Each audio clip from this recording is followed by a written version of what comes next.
Being from Hartford, Connecticut, and being in the Army and meeting a lot of people from all around the country, black people specifically, whenever I told people I was from Hartford, the first thing I heard from all the other blacks that came from Chicago, Baltimore, New York, Atlanta, Philly, the first thing I would hear when I told people I came from Hartford was, there are no black people in Hartford.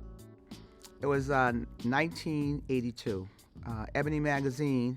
On the cover was Michael Jackson and E.T. Mind you, at the time, Thriller was like the #1 album on the planet.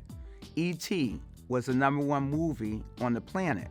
So when that magazine came, it changed. It really changed everything for me, because when you open up the magazine, you saw Hartford, you saw that there was a black mayor, you saw that there was a black city manager, you saw that there were black legislators, there were black scientists, there were black professionals.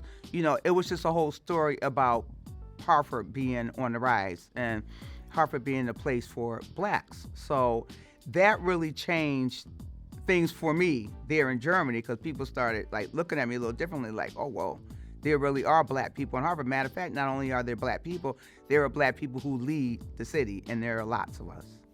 Last year was the 40th anniversary of this magazine. So I have put together a proposal and sent it to City of Hartford.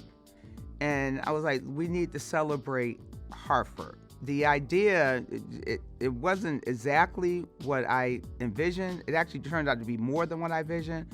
It had some of the people in this magazine, like Mayor Carrie Saxon Perry, Mayor Thurman Milner, and then it had other people who really needed to be recognized and should have been recognized.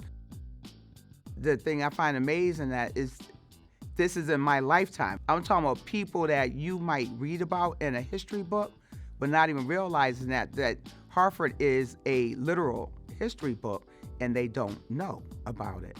They don't know who they are. They don't know who came before them. They don't know the trailblazers, you know, and don't realize how important Hartford is to not just local history, but to national history and world history.